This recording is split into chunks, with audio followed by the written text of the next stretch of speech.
Hello and welcome back to my channel passion for physics. और आज की video में हम बात करने वाले हैं चार्ज डिस्ट्रीब्यूशंस की, कॉन्टिन्यूस चार्ज डिस्ट्रीब्यूशंस की।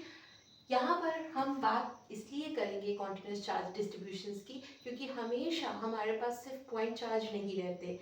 इन रियलिटी हमारे पास कंटिन्यूस डिस्ट्रीब्यूशन ऑफ चार्जेस होते हैं।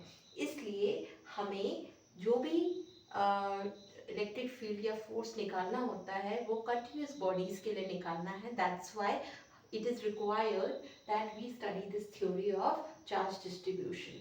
So यहाँ पर let us understand कि हमें क्यों ज़रूरी है चार्ज डिस्ट्रीब्यूशन को स्टडी करना।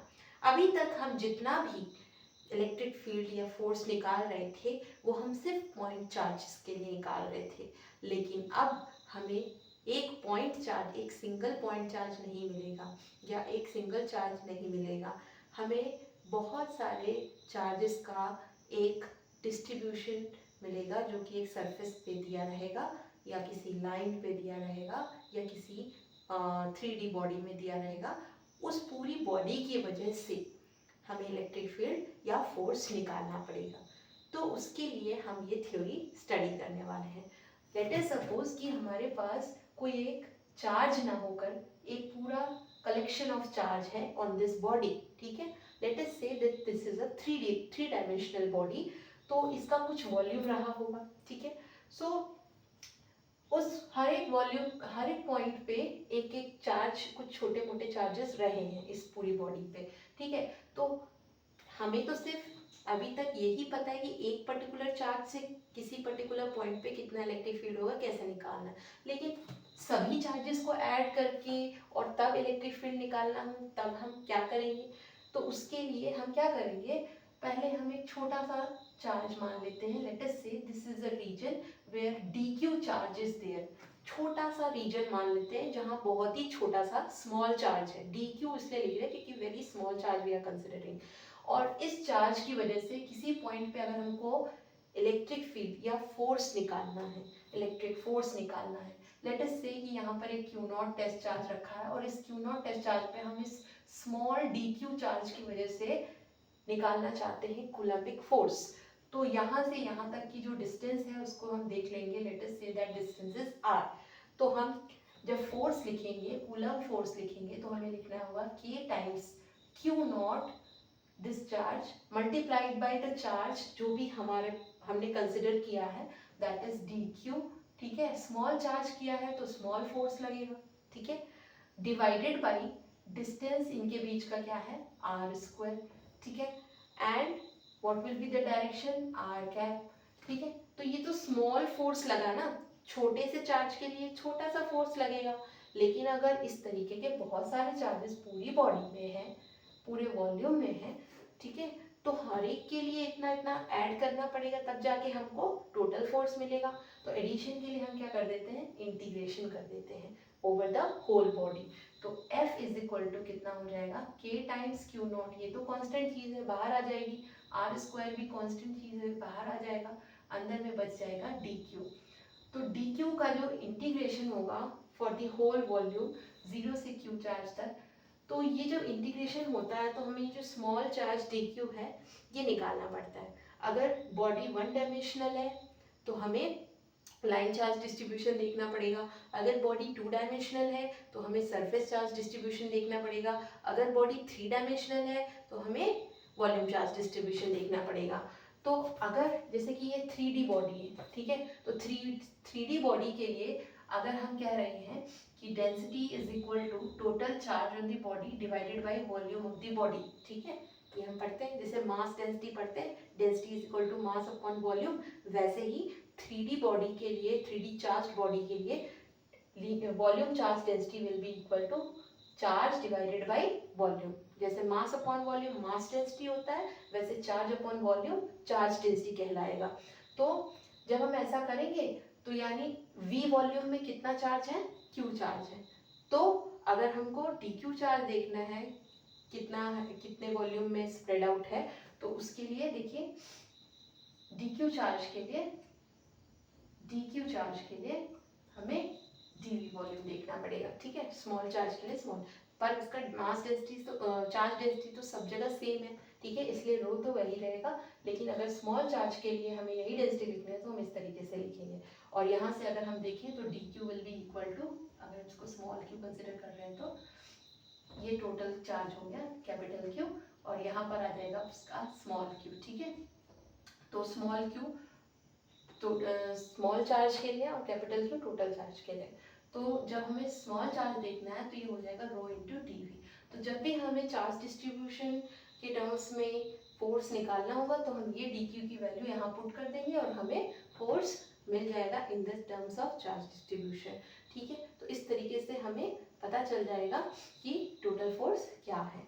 तो यहाँ पर हम सभी चार्ज डिस्ट्रीब्यूशंस के बारे में बात कर लेते हैं। यहाँ पर मैंने 3D ऑब्जेक्ट लिया हुआ था, लेकिन अगर सपोज आपके पास 1D ऑब्जेक्ट है, सपोज एक लाइन चार्ज है, लाइन चार्ज मतलब एक वायर है, वायर में आपने चार्ज डाल दिया, तो उस वायर की वजह से, चार्ज्ड वायर की वजह से जो उसका इलेक्ट्रिक फील्ड है उसको कैलकुलेट करने के लिए हमें ज़रूरत पड़ेगी लाइन चार्ज डेंसिटी की। लाइन चार्ज डेंसिटी को हम लैम्डा से लिखते हैं, ठीक है। और जैसे कि डेंसिटी में हम मास डेंसिटी या चार्ज डेंसिटी में हम जो भी चार्ज होता है उसको डिवाइड करते हैं। तो अगर वन डायमेंशनल बॉडी है तो हमें सिर्फ लेंथ की ज़रूरत होगी, तो हम लाइन चार्ज डेंसिटी को लैम्डा से लिखेंगे। This will be equal to charge divided by length, total charge divided by total length will give you line charge density. तो इसका यूनिट क्या हो जाएगा, कूलम पर मीटर। ऐसे ही टू डायमेंशनल बॉडी हुई तो वहाँ हम एरिया की बात करते हैं, जैसे स्क्वायर, रेक्टेंगल, ये सब एरिया की बात होती है।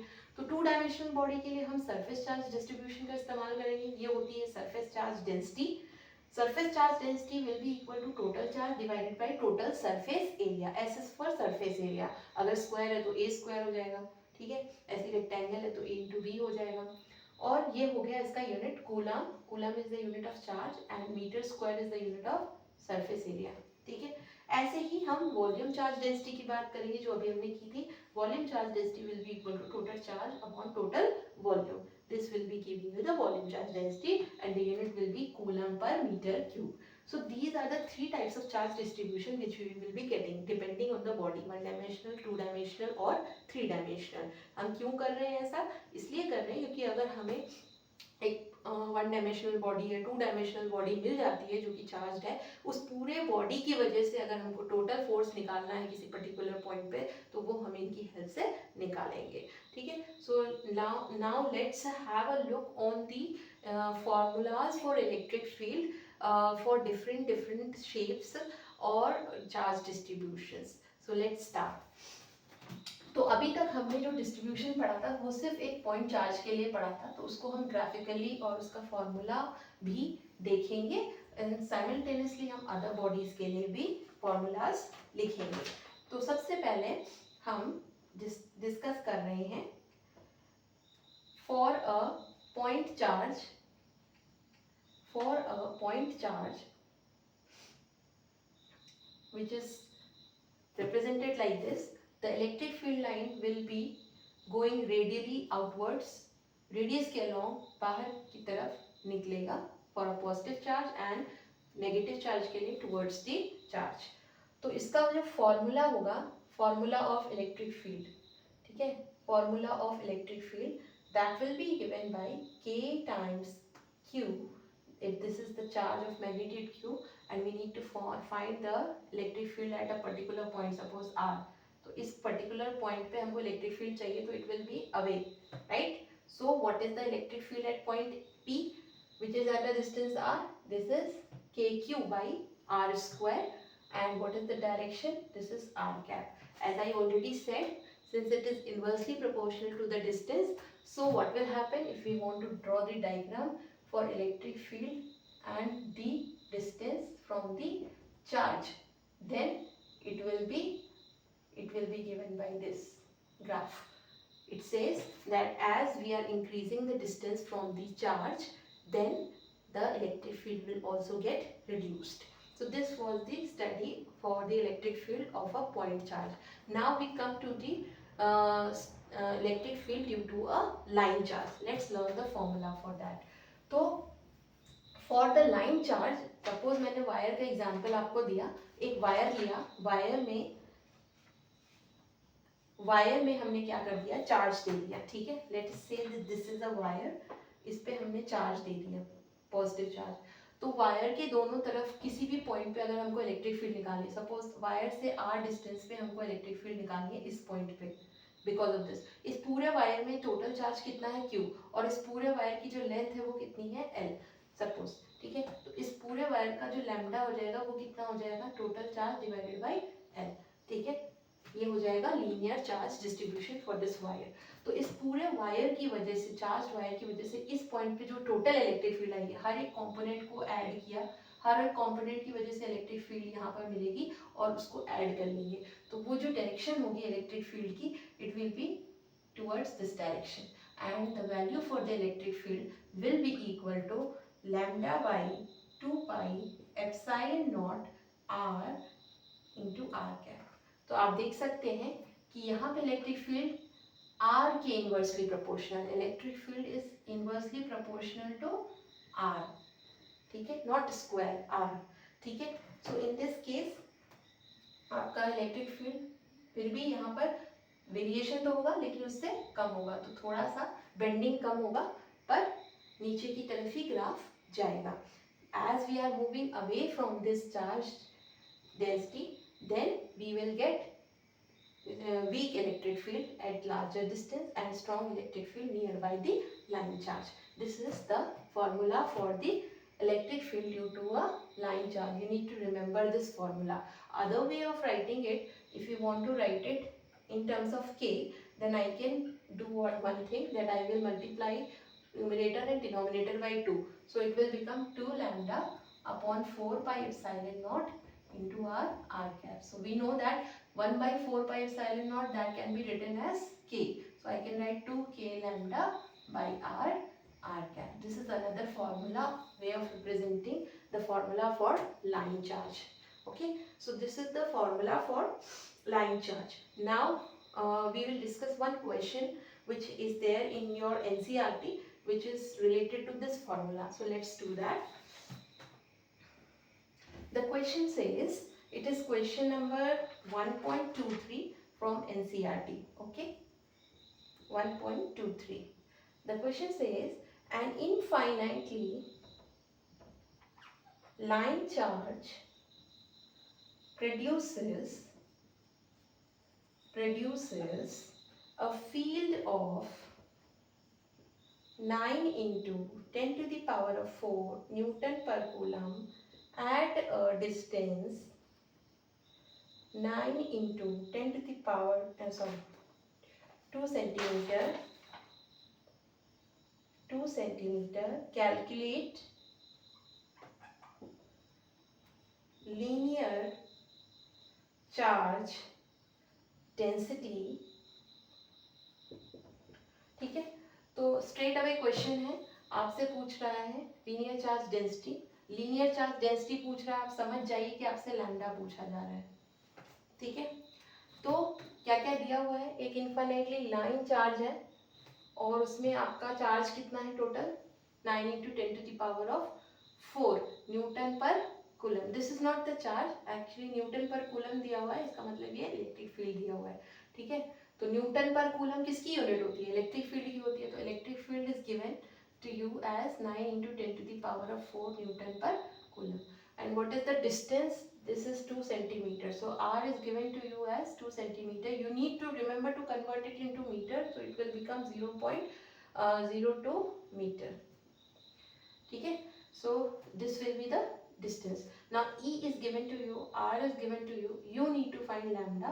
The only formula which is helping you out here is this one. So what is the formula, E is equal to lambda by 2 pi epsilon naught r. So apply this formula and find out lambda. It will become 2 pi epsilon naught r into E. Now what you will do, you can either use formula this or you can use this one also. If you want to use this one, then it will become what, lambda will be here only, r will multiply by E and denominator में आ जाएगा 2k, तो it will become r into E divided by 2k, ठीक है। And we know this formula, r की value है 0.02, ई की value दे रखी है 9 इंटू 10⁴ और 2 की वैल्यू दे रखी है 2 तो वही रहेगा 9 इंटू 10⁹ के की वैल्यू हो गई। कैंसिल आउट करिए 9 9 कैंसिल हो गया 2 2 कैंसिल हो गया 0.01 तो 1/100 ये हो जाएगा। यहाँ पर बच जाएगा 11 -11 और +4 so the answer will be 10⁻⁷ -7 metre. ठीक है, this will be actually this will be in coulomb per meter because the unit for lambda I have already written in the formula that the unit of lambda, that is linear charge density, is coulomb per meter because it is equal to charge divided by length. So charge, for that you write coulomb, and for length you write per meter. So coulomb per meter, this is the answer for your question number 1.23. So this was the formula on which it was based. It was direct question, but you never know, like in CBSE examination 2024 it has been asked a similar question based on ring, that we'll discuss in the further video. So you will come to know that वहाँ पर भी अभी हम ring का बात करेंगे, वहाँ पर भी हम क्वेश्चन देखेंगे, CBSE 2024 का क्वेश्चन देखेंगे। तो जैसे कि ये क्वेश्चन भी आपसे पूछा जा सकता है तो आप इस पे भी थोड़ा ध्यान दीजिए, 2024 वाले बैच की जैसे गलती ना करें। Thank you. अभी यहाँ पर देखिए इस क्वेश्चन के बारे में, अगर आपको कुछ भी डाउट हो रहा है तो आप कमेंट सेक्शन में बताइए। ठीक है, तो नेक्स्ट ये हमने लाइन चार्ज डिस्ट्रीब्यूशन के बारे में बात कर ली। अब हम बात करेंगे दूसरे चार्ज डिस्ट्रीब्यूशंस की। तो next charge distribution is infinitely non conduction sheet. ठीक है, शीट के वजह से, शीट के ऊपर अगर चार्ज डिस्ट्रीब्यूटेड है तो हम इलेक्ट्रिक फील्ड कैसे फाइंड आउट करेंगे, कैसे वेरी होती है इलेक्ट्रिक फील्ड, वो भी देखेंगे। तो let's see our third object, third type of charge, that is infinitely. You need to learn all these formulas, okay? Don't just think ki these will not come. These can come in any numerical form, so remember all these formulas. So infinitely non-conducting sheet, we have a sheet of charge like a paper. ठीक है, एक paper ले लेते हैं, उसको हम charge कर देते हैं, इस तरीके से हमने चार्ज कर दिया। तो जब हम शीट ऑफ चार्ज को देखेंगे तो हमें अगर किसी डिस्टेंस पे, इसके आर डिस्टेंस पे अगर हमको इलेक्ट्रिक फील्ड चाहिए तो वो हमेशा आउटवर्ड्स होगी, यहाँ पर भी आउटवर्ड्स होगी, और अगर पीछे देख रहे हैं तो यहाँ पर भी आउटवर्ड्स होगी। ठीक है, तो कितना होगी वो देखने के लिए इसका फॉर्मूला लिखिए, E is equal to sigma by 2ε0 n cap. Now what is sigma? Sigma is your surface charge density which is written by Q by S. ठीक है, you know sigma is what? Surface charge density. As I told you, it is two-dimensional body, rectangle या square. तो उसके लिए हम charge को, total charge को total area से मल्टीप्लाई करेंगे, तो सरफेस एरिया को हम S से लिख रहे हैं।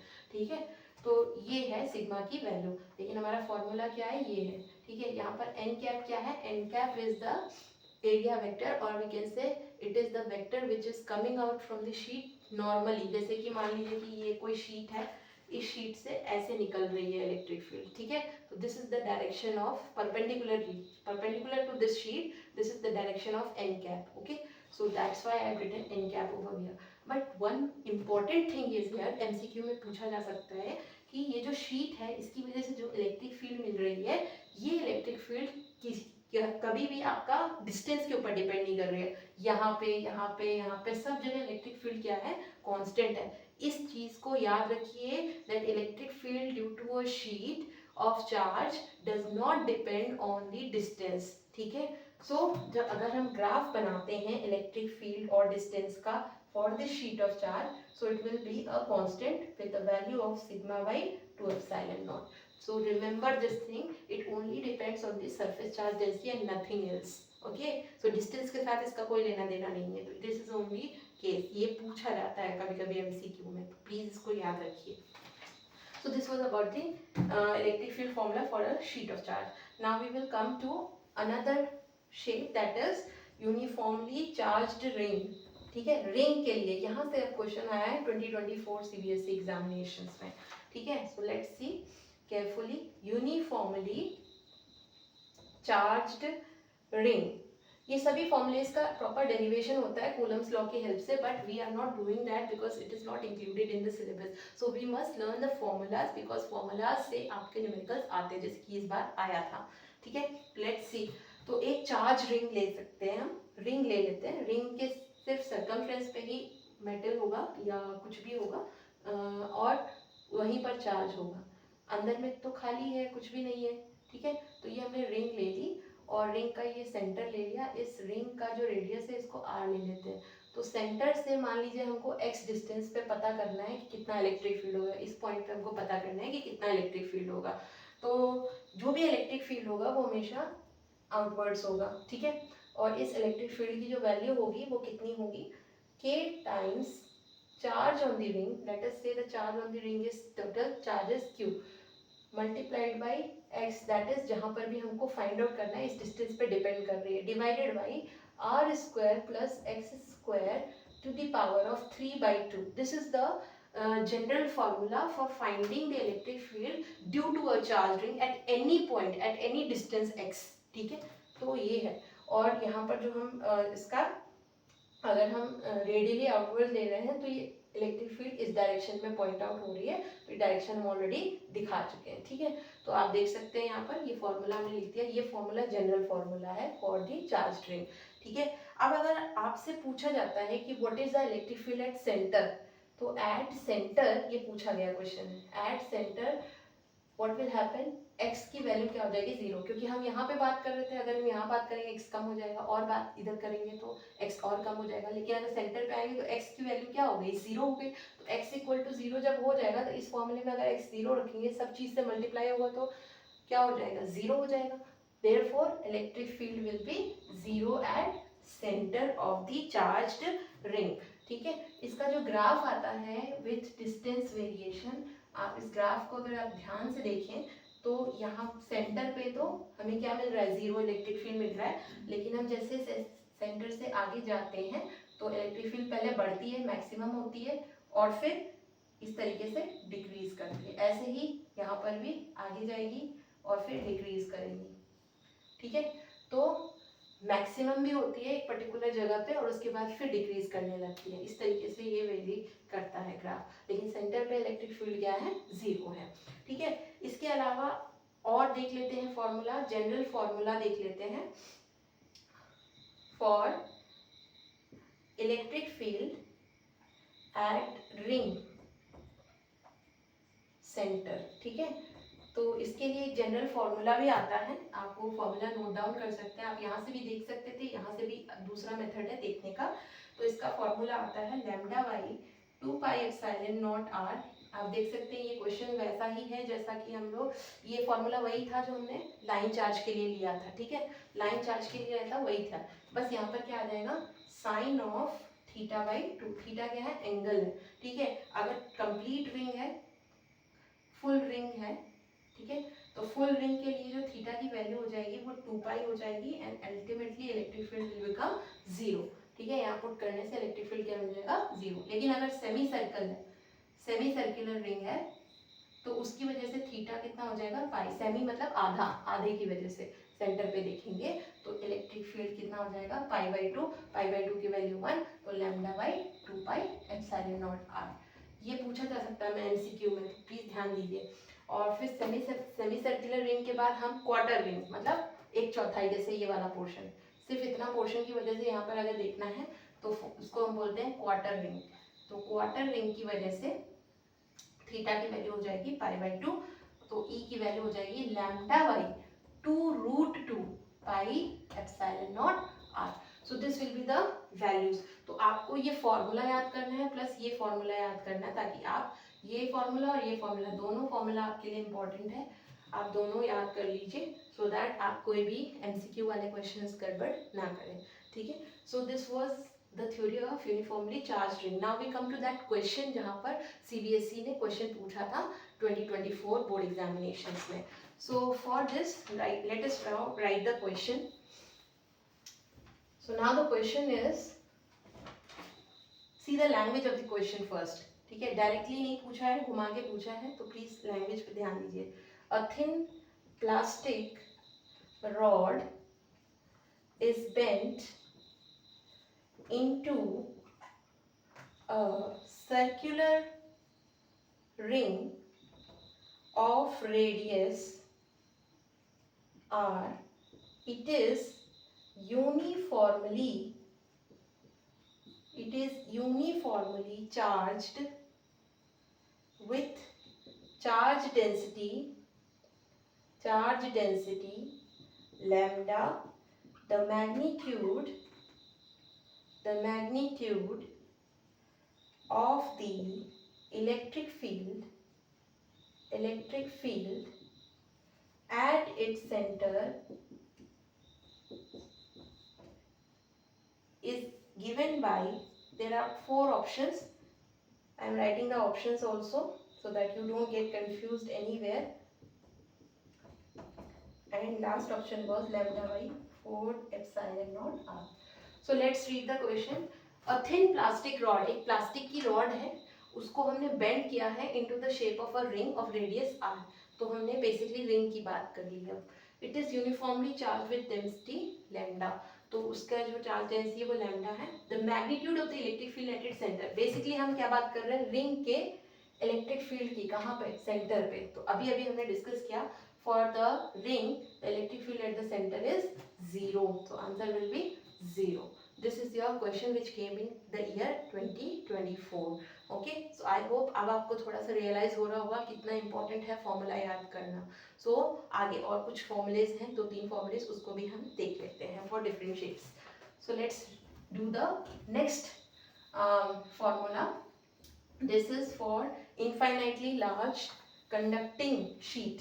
ठीक है, अगर अभी तो हमने थिन शीट देखा था लेकिन वो नॉन कंडक्टिंग थी. ठीक है, अब हम दूसरा फॉर्मूला देखने वाले हैं for infinitely large conducting sheet.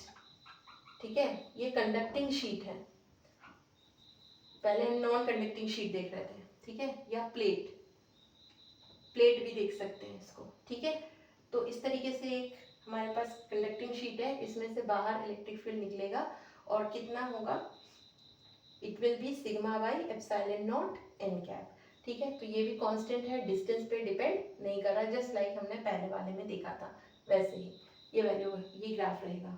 ठीक है, नेक्स्ट जो हम देखने वाले हैं वो है यूनिफॉर्मली चार्ज्ड हॉलो शेल और सॉलिड कंडक्टिंग स्फीयर. ठीक है, तो अगर इस तरीके का क्वेश्चन आता है ये लैंग्वेज से, तो हम ये कंडक्टिंग स्फीयर ले लेते हैं. ठीक है, अगर स्फीयर कंडक्टिंग नेचर का है तो अंदर में इलेक्ट्रिक फील्ड कितनी होगी, 0. जितनी भी इलेक्ट्रिक फील्ड होगी बाहर होगी, अंदर में कोई भी इलेक्ट्रिक फील्ड नहीं होगी, इस चीज का ध्यान रखिए. तो यहाँ पर 3 केस लेंगे. When the distance is greater than the radius, मान लीजिए ये रेडियस थी कैपिटल आर और आपको किसी जगह पे फाइंड करना है आउटसाइड. ठीक है, अगर आउटसाइड पता करना तो r will be greater than capital R. So for outside points अगर आपको इलेक्ट्रिक फील्ड पता करनी है then that will be equal to, it will just behave as a point charge. तो जैसा फॉर्मूला आप पढ़ते आए हैं वही लिखेंगे आप यहाँ पर. ठीक है, ठीक है, for outside points it will behave just as a point charge, तो वैसा ही फॉर्मूला है. For the point at the surface, अगर सरफेस पे बात कर रहे हैं तो हमें जस्ट इस फॉर्मूले में रिप्लेस करना है स्मॉल r को बाय कैपिटल R. ठीक है, so it will become capital, पहले स्मॉल r अभी कैपिटल R कैप. ठीक है, रेडियली आउटवर्ड्स है इसलिए R कैप. ठीक है, और थर्ड हम देखने वाले हैं when we are finding the electric field at any point inside.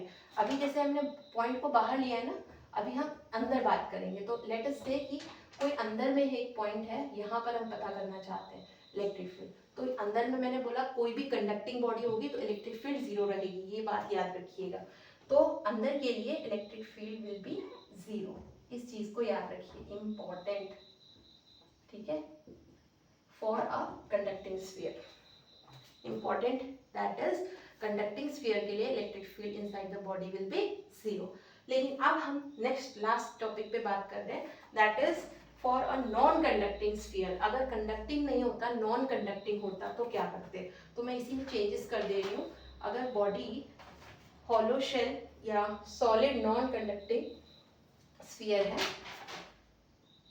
Solid non conducting body होती, ठीक है, तो इन दैट केस आपका अंदर में इलेक्ट्रिक फील्ड जीरो नहीं होता। यहाँ पे इलेक्ट्रिक फील्ड जीरो नहीं होता, अंदर भी चार्जेस होते, ठीक है। सिर्फ कंडक्टर में चार्जेस बाहर की तरफ रहते हैं और नॉन कंडक्टर में अंदर में भी चार्जेस होते हैं। तो अगर ये रेडियस है r, तो बाकी दोनों सिचुएशंस आपकी सेम ही रहेंगी। सिर्फ और सिर्फ आपका एक चीज चेंज होगा लास्ट में, और वो ये है कि जब इनसाइड बात कर रहे हैं तो इलेक्ट्रिक फील्ड आपकी given, it will be given by kq by r cube, ठीक है, r कैप, ठीक है, ठीक है। this will be the only change for a conducting solid, rest both the cases will be same। तो over here जब हम यहाँ पर ग्राफ की बात कर रहे हैं तो हमारा इलेक्ट्रिक फील्ड का जो ग्राफ आएगा with respect to distance r, that will be given by, पहले तो इनसाइड में स्ट्रेट लाइन वेरी कर रहा है, देखिए, ये देखिए स्ट्रेट लाइन वेरी कर रहा है इनसाइड में, ये देखिए E is directly proportional to small r। तो यहाँ तक तो जब तक इनसाइड बात हो रही है तो E is directly proportional to small r, फिर मैक्सिमम हो जाएगा एट दी सरफेस, यहाँ पर ये वैल्यू आ जाएगी, और उसके बाद inversely proportional to small r, ठीक है। तो ये इस तरीके से वेरी हो जाएगा, गिरेगा। It is not a straight line, it is curve, okay। So this is how you will draw the diagram graph for the electric field due to non-conducting sphere। और अगर यही ग्राफ आप देखते कंडक्टिंग स्फीयर के लिए, ठीक है, आप यही ग्राफ कंडक्टिंग स्फीयर के लिए देख रहे होते तो मैंने बताया ही आपको कि electric field outside will be equal to kq by r square, electric field at center will be equal to kq by r square, but electric field inside will be equal to 0। So for this if we are drawing the graph then it will be equal to like this, ये r है, ठीक है, तो अंदर में तो कुछ भी नहीं है इलेक्ट्रिक फील्ड, तो यहाँ तक तो आपका ग्राफ जीरो ही रहेगा, कब तक, सरफेस तक। उसके बाद सरफेस के बाद यहाँ से आपका वैल्यू मैक्सिमम से गिरना शुरू होगा अकॉर्डिंग टू इनवर्स वेरिएशन, ठीक है। तो यहाँ पर ये डिफरेंस है, ये देख लीजिए, दोनों में ये डिफरेंस है। तो इन दोनों चीज़ों को आप याद रखेंगे, कहीं पर भी कोई दिक्कत नहीं होनी चाहिए। तो फॉर्मूलेस आपको सारे याद होने चाहिए, कहीं से भी फॉर्मूलेस से क्वेश्चन उठा के पूछ सकता है एमसीक्यूज में या न्यूमेरिकल्स में। So it is your responsibility to learn all these formulas, ठीक है। नेक्स्ट वीडियो में हम इलेक्ट्रिक फील्ड के और कुछ टॉपिक्स पे बात करेंगे जो कि इलेक्ट्रिक डाइपोल से रिलेटेड है। कुछ न्यूमेरिकल्स के फॉर्म में हम ऑलरेडी देख चुके हैं, लेकिन अब हम थ्योरी के फॉर्म में देखने वाले हैं। So wait for that next video. Until then, like my channel, subscribe my channel and comments if you have any problem। मिलते हैं नेक्स्ट वीडियो में।